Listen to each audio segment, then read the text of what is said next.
Bom, eu volto aqui ao debate com o pastor Walter Regiane, está contigo. Então, quando a gente parte do pressuposto de que a fé não é dom de Deus, aquele pronome lá de Efésios lá, ele do isto, ele só cabe lá no original se você considerar toda a frase. Porque pela graça sois salvos por meio da fé. Porque quando você acha que a fé vem do homem, você está sendo um pelagiano. Você está pregando salvação por obras e, de novo, caindo no papismo, caindo na igreja romana, né? E isso não é verdade. Eu gostaria de ler aqui, o pastor falou lá no início, a respeito do mundo, do cosmos, etc., que no Novo Testamento sempre vai ser a universalidade das pessoas, etc. Em João 17, 9 e 20, Jesus fala assim: eu rogo por eles, não rogo pelo mundo. Deus amou o mundo, ó. E Jesus fala aqui assim, ó: não rogo pelo mundo, mas por aqueles que me tens dado, porque são teus. E rogo não somente por estes, mas também por aqueles que pela sua palavra hão de crer em mim. João 17, 9 e 20. Então aqui fica claro que esse mundo que Deus ama, que esse mundo pelo qual Cristo ora, pelo qual ele intercede e pelo qual ele morreu, são aqueles eleitos que ele recebeu do Pai. É o seu povo, são as suas ovelhas, é a sua igreja, são aqueles que lhe pertencem. Quando o pastor César falou aí sobre as várias correntes, na realidade a gente fala arminianismo e calvinismo como uma forma de simplificar o que é monergismo e o que é sinergismo. Então, todas as religiões cristãs, elas são divididas nesses dois grandes grupos, o sinergismo e o monergismo. E quando a gente fala que a fé não é dom de Deus, que a fé é do homem, na realidade nós estamos caindo num sinergismo pelagiano, de salvação pelas obras. Isso não tem nada a ver com a glória de Cristo. E nós estamos, como cristãos, aqui para defender a glória de Cristo. Cristo morreu pelos seus eleitos e nenhuma gota do seu sangue se perderá. Pastor Marcelo. Bom, vamos voltar aqui ao texto grego que diz assim: tegar hariti este sesos menoi diapisteus kai toutu ou que ek rimonteu todoron. Veja que diz A.T. Robertson, o maior erudito no grego do Novo Testamento. Ele diz que o pronome aqui é neutro, kai toutu. Por que deve ser neutro? Porque a palavra, pastor César, procedente é feminina, é fé. Fé não é um substantivo masculino. Fé é um substantivo feminino. Então, como eu creio nos originais do texto bíblico, o Novo Testamento é grego, se a fé aqui fosse um dom de Deus, seria usado o pronome taute, que é masculino, para combinar. Exatamente, mas fé é substantivo feminino. Então A.T. Robertson conclui brilhantemente. Ele era um erudito. Eu nem sei o alfabeto grego. Se fosse o hebraico, eu falaria aqui de Aleph a Tav.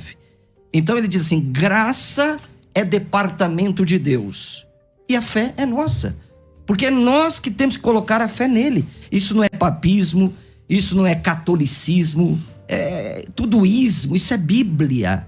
Bíblia, a partir do texto original. Se nós quisermos fazer uma boa exegese do texto bíblico, nós temos que partir do texto original. Ele é claro, diz: graça é parte de Deus, fé é a nossa. E isto, kai touto, pessoal, é neutro. Kai touto, no original grego, é neutro. E haris também é substantivo feminino. Agora, o ato de ser salvo é pela graça, mas a fé é nós que confiamos em Cristo. Então, isso é claro, isso não é papismo, isso não é catolicismo, isso é Bíblia. Isso é exegese. Isso é interpretação de texto. Nós não podemos ir com os nossos óculos para a Bíblia. Nós temos que extrair do texto. E a partir do momento que extraímos do texto essa expressão, e isto cai tolto, não pode se referir à graça, mas sim à fé. Ok. Pastor Walter.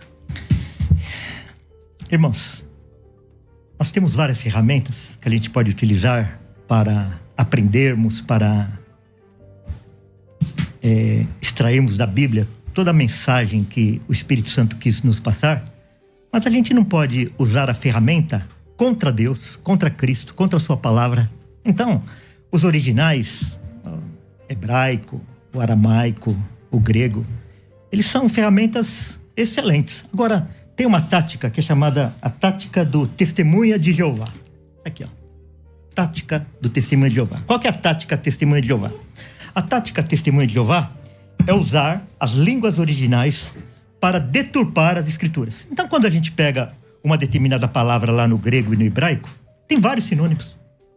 Então, a gente vai nas línguas originais para buscar o sentido da palavra, o sentido do termo, aquilo que casa com a soberania de Deus, com a glória de Deus, com a glória de Cristo. Agora, a gente não pode ir essas ferramentas aí para deturpar a palavra de Deus, para falar contra Cristo, para passar uma mensagem anticristã. Como é que eu posso dizer que eu sou cristão, que eu confio em Cristo, que Cristo é o meu Salvador, se eu parto do pressuposto que Deus dá somente a graça e a fé vem do homem? Se a fé vem pela pregação da palavra de Deus e Deus quer salvar a todos, como que a gente vai explicar bilhões de pessoas que vivem nesse mundo, bilhões de pessoas que já passaram por esse mundo e nunca ouviram falar a respeito de Cristo, da palavra de Deus? Então, essa conta não fecha. Irmãos, nós estamos aqui para defender a glória de Cristo. Cristo morreu em favor dos seus eleitos, e os seus eleitos serão salvos. Nenhum vai se perder, nenhuma ovelha de Cristo irá se perder. Esse último bloco ficou mais curto. Eu vou fechar esse bloco com o pastor Marcelo e volto em 1 minuto e meio para o nosso último. Então vamos lá, pastor Marcelo, para fechar esse bloco. Bom, eu fiquei admirado, do professor Walter, um advogado, né? Um homem muito preparado, dizer que nós não podemos usar, né, as línguas originais para uma interpretação de texto. Ora, como é que nós vamos Pastor César, você é um professor. Como é que nós vamos interpretar um texto que gera dificuldade a partir dos nossos pressupostos ou a partir do texto original? É claro que nós temos que extrair do texto. O que é exegese? É tirar do texto o seu sentido original. Qual é o sentido original? Isto não vem de vós, cai tolto. É neutro. Fé é um substantivo feminino. A graça é Deus que concede. A fé é o homem que confia nessa graça e deposita nessa graça, e ele não tem mérito nenhum. Aliás, a graça é a abolição do mérito. Mas a salvação não se processa sem a fé. Porque todo aquele que nele crê tem a vida eterna. Se não crê, não tem. Então isso não é ilação, isso não é pegar uma foto aí de Jacob e Armínio e dizer que nós somos usando o testemunho de Jeová. Eu fiquei espantado. Quer dizer, Deus vai anular nossa inteligência, vai anular Calvino, que conhecia um pouco das línguas originais, Lutero, que conhecia as línguas originais, e vamos deixar a nossa mercê aqui de interpretar a Bíblia. Então, se eu fico à mercê de eu interpretar a Bíblia e eu anulo as línguas originais, então os testemunhos de Jeová estão certos, dizendo que Jesus é um Deus menor. Os testemunhos de Jeová estão certos, dizendo que Jesus é o arcanjo Miguel. Agora, pega o texto original e estuda para você ver se isso tem base, se isso tem fundamento. Então é impossível interpretar um texto quando ele é difícil, se não usar as ferramentas da língua original. Por exemplo, vou dar um exemplo aqui para afirmar. Ainda tenho tempo? Sim. Por exemplo, a palavra alós e heterós, não é? Quando Jesus diz, eu enviarei outro consolador, por que ali é alós? Porque é da mesma... Pode concluir. Tá tudo bem aí, meu irmão? Não falei nada. Pode seguir, Marcelo. Porque é a mesma... Porque é a mesma essência, não é? E heteros é de outra essência. Quer dizer, se nós não soubéssemos outro, por exemplo, não tem outra palavra outro na língua portuguesa. Agora, no texto original, allos, ele é da mesma essência, ele é divino. Se fosse heteros, ele seria um Deus menor.